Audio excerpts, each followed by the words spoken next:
গুলশান কলোনিতে বিকাল থেকে রাত গুলি বোমা। গুলশানে এমন কি রসদ আছে যেখানে বারবার গন্ডগোল? কোন রাজনৈতিক অঙ্ক কাজ করছে যেখানে দুষ্কৃতীরা প্রকাশ্যে হামলা চালানোর সাহস পাচ্ছে? দেখো, গুলশানে আছে হচ্ছে মাইলের পর মাইল ফাঁকা জমি, জলা জমি, এবং মাথার ওপর আছে মমতা ব্যানার্জির আশীর্বাদ।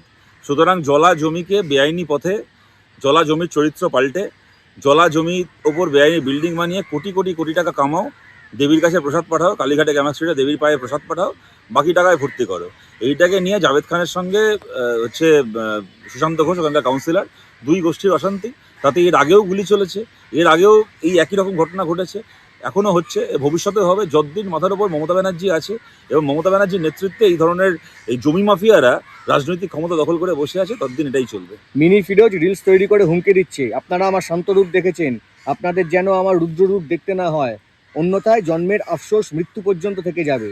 কোথা থেকে এত সাহস পাচ্ছে? এখনো পুলিশ কেন গ্রেফতার করতে পারছে না? সাহস পাচ্ছে নবান্ন থেকে। জাভেদ খানের লোক, জাভেদ খানের পকেটে থাকে, ওর দয়ায় জাভেদ খান এমএলএ হয়েছে, মন্ত্রী হয়েছে, সেই কারণে গ্রেপ্তার করতে পারছে না।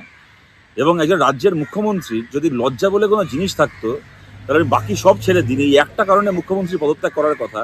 আপনি এমন মুখ্যমন্ত্রী, আপনি এমন পুলিশ মন্ত্রী, একটা 2 টাকার গুন্ডা রিলস বানিয়ে হুমকি দিচ্ছে, কাকে না? আপনারই পার্টির কাউন্সিলরকে। একটা 2 টাকার গুন্ডা রিলস বানিয়ে হুমকি দিচ্ছে। এত বড় অপদার্থ, কত বড় অপদার্থ একখানা মুখ্যমন্ত্রী থাকলে তবে এই জিনিস সম্ভব।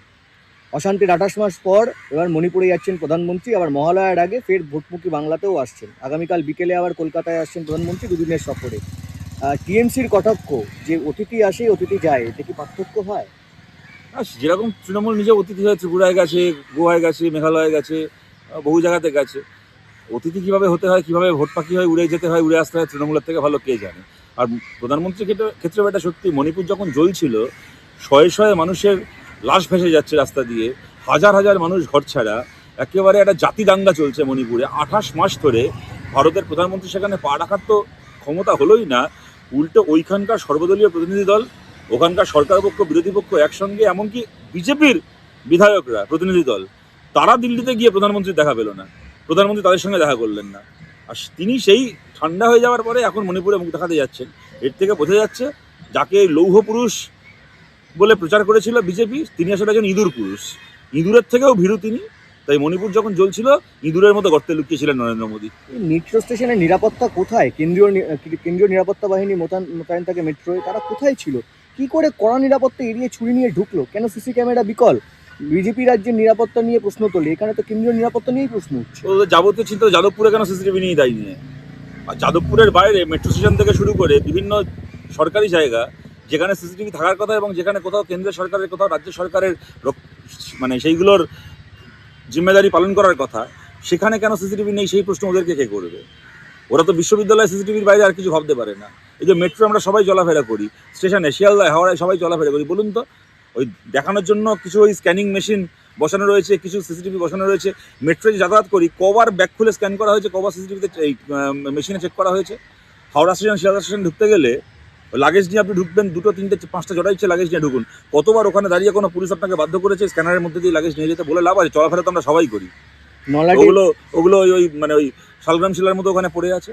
সুতরাং নিরাপত্তা ব্যবস্থা যদি এই ছিড়িয়ে হয়, তাহলে মাঝে মধ্যে এরকম ঘটনা ঘটে যাবে, যেগুলোকে এড়ানো যায় সেই ঘটনাও ঘটবে। এটা বাস্তব। এটা নলাটির বেআইনি পাথর খাদান ধসে মৃত্যু 6 জনের, মৃতের সংখ্যা আরো বাড়তে পারে। প্রশাসন কি তাহলে ঘুমিয়ে? বেআইনি পাথর খাদান যদি বন্ধ হয়ে যায়, তাহলে আজকে যারা প্রশাসনে আছে তারা আর প্রশাসনে থাকবে না, তারা ভোটে হেরে যাবে। ওই বীরভূম থেকে শুরু করে বর্ধমানের বিস্তীর্ণ পাথর খাদান থেকে যে কোটি কোটি টাকা ওঠে, সেই টাকায় মমতা ব্যানার্জি মুখ্যমন্ত্রী। অতএব মাঝে মধ্যে খাদান ধসবে, মানুষ মারা যাবে, কিন্তু ওটাকে আটকানো যাবে না, কারণ ওটাকে আটকাতে গেলে তৃণমূলের সরকার ধসে যাবে। আদালতের চাকরি চুরির তদন্তের নির্দেশের পরই ফের ফাইল নাড়াচাড়া শুরু। চাকরি দুর্নীতিতে অভিযুক্ত বরানগর, কামারহাটি, টিটাগড়, হালিশহর এবং কাঁচরাপাড়া পৌরসভাগুলিতে প্রমাণ লোপাটের চেষ্টা। দেখুন, প্রমাণ লোপাটের যত সুযোগ পেলে, সময় পেলে প্রমাণ লোপাটের চেষ্টা হবে না কেন বলুন? ওদেরই বা দোষ কি? একটা তদন্তভার দেওয়া হয় এক একটা সংস্থাকে, তারা তদন্তটাকে দ্রুত করে দোষীদেরকে ধরবে, তাদেরকে শাস্তি দেবে বলে। তারা যদি 2 বছর, 4 বছর, 5 বছর করে ফেলে রাখে, আর মাঝে মধ্যে বাচ্চাকে পড়তে বসানোর মতো করে আদালতকে ধমক দিয়ে তদন্তকারী সংস্থাকে আবার তদন্ত শুরু করাতে হয়, তাহলে মাঝের সময়টা যারা পুরসভা চালাচ্ছে, যারা রাজ্য সরকার চালাচ্ছে, তারা কেনই বা হাত গুটিয়ে বসে থাকবে? প্রমাণ লোপাট করার সুযোগ এবং সময় পেলে করবে প্রমাণ লোপাট, এটাই স্বাভাবিক।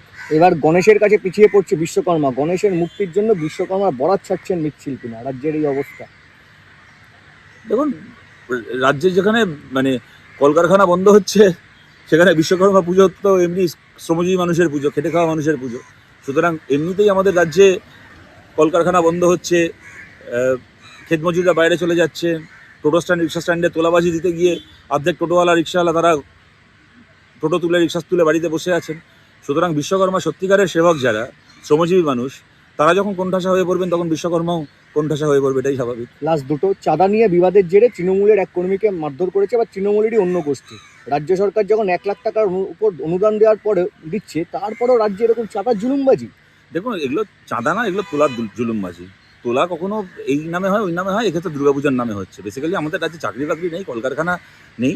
এই কিছু তৃণমূলের গুন্ডামস্তান হয়েছে, তাদেরকে এই বিভিন্ন, কখনো বিশ্বকর্মা পুজো, কখনো শীতকালে পাড়ার জলসা, কখনো পিঠেপুলি উৎসব, কখনো হচ্ছে এই আমার ফুটবল টুর্নামেন্ট, এইসবের নাম করে কোটি কোটি টাকা তুলে ওই টাকায় ভাগ বটোয়ারা করে সারা বছর সংসার চালাতে হয়।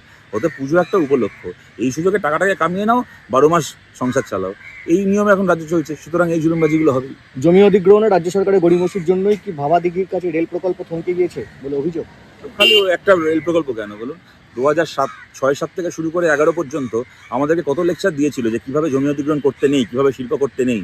14 বছর সময় পেয়ে তো দেখাতে পারলেন না কিভাবে করতে হয় জমি অধিগ্রহণ, কিভাবে শিল্পটা করতে হয়। অতএব আমাদের রাজ্যে মুখ্যমন্ত্রী খেলা উদ্বোধন, মেলা উদ্বোধন করে বেড়ান, কিন্তু কোনো শিল্প প্রকল্প উদ্বোধন করতে পারেন না। এই যদি মানে এরকম অলক্ষী শাসন চলে আমাদের বাংলায়, তাহলে এটাই ভবিতব্য বাংলার। আচ্ছা, লাস্ট একটা এসছে, তিলোত্তমার মৃত্যুর পরে আরজিকর ছাত্রীর, এবার আরজিকরের এক ছাত্রীর রহস্য মৃত্যু।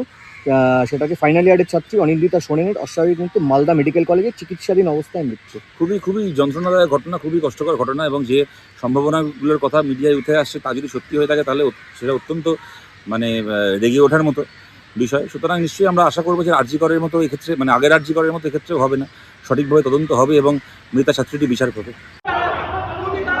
সিপিএম নেতা শতরূপ ঘোষ এই মুহূর্তে আমাদের সঙ্গে রয়েছেন। শতরূপ, যে ছবি আমরা দেখাচ্ছি, তপসিয়া এলাকার 10,000 টাকা চাঁদা, এবং সেই চাঁদা দেওয়া হয়েছে, কিন্তু তারপরেও দিতেই হবে, জোর জুলুম। তৃণমূলের হাতে মার খাচ্ছে তৃণমূল, কি বলবেন? দেখুন, এগুলোকে চাঁদা না, এগুলোকে তোলা বলে। তোলাবাজি কখনো পুজো উপলক্ষে তোলাবাজি হয়, কখনো ফুটবল টুর্নামেন্ট উপলক্ষে তোলাবাজি হয়, কখনো শীতকালে হল নাইট ফাংশনের নাম করে তোলাবাজি হয়। এগুলো তৃণমূল কংগ্রেসের তোলাবাজি, এগুলোকে চাঁদা বলে না। চাঁদার আবার কি আছে? ক্লাবগুলো, এই সমস্ত তৃণমূলের পরিচালিত ক্লাব আর পুজো কমিটি আমাদের ট্যাক্সের টাকায় এমনি তো সরকারি চাঁদা পাচ্ছে, তারপরে আবার পাড়ার লোকের কাছ থেকে চাঁদা চাওয়া, 10,000 টাকা চাঁদা, এগুলো কি আর কি হচ্ছে? কিন্তু যেটা ঘটনা সেটা হচ্ছে যে দেখুন, পশ্চিমবাংলায় চাকরি বাকরি নেই, এক শ্রেণীর তৃণমূলের ছেলেদের কাজ হচ্ছে। শতরূপ, ঠিক এখানেই আমার প্রশ্ন। দুর্নীতি, চাকরি নেই, শিক্ষায় দুর্নীতি, জুলুমবাজি সবই চলছে, তারপরেও এই ঘটনাগুলো বা এই ইস্যুগুলো ভোট বাক্সে আদৌ প্রতিফলিত হবে, কি মনে হয় আপনার? আমরা চাই প্রতিফলিত হোক, কিন্তু এটা বাংলার মানুষের কাছে আমরা বলছি, আবার তাকিয়ে দেখুন, এই যে চাকরি বাকরি নেই না থাকার পরিণাম হচ্ছে কিছু তৃণমূল আশ্রিত এই মস্তান তৈরি হয়েছে, যাদের কাজ হচ্ছে সারা বছর ওই একবার দুবার এই ফান্ড কালেকশনটাকে করা, তারপরে পুজোর নাম করে কি এইসব নাম করে টাকাগুলোকে তুলে সেই টাকায় সারা বছর মোৎসব করা। মানে সারা বছর চাকরি বাকরি নেই, ইনকাম পত্র কিছু নেই, ওই একবার দুবার টাকা তুলবে, সেই টাকায় সারা বছর ঘর সংসার চলবে। কিন্তু এদের এই তোলাবাজি, জুলুমবাজির জন্য মানে এখন গৃহস্থের অকল্যাণ হচ্ছে। সুতরাং এগুলোকে কুলোর বাতাস দিয়ে এই দুর্গাপুজো করে কিছু হবে না, নবান্ন থেকে কুলোর বাতাস দিয়ে অলক্ষ্মী বিদায় করতে হবে, না হলে বাংলাদেশে চলতেই থাকবে। শতরূপ, ধন্যবাদ।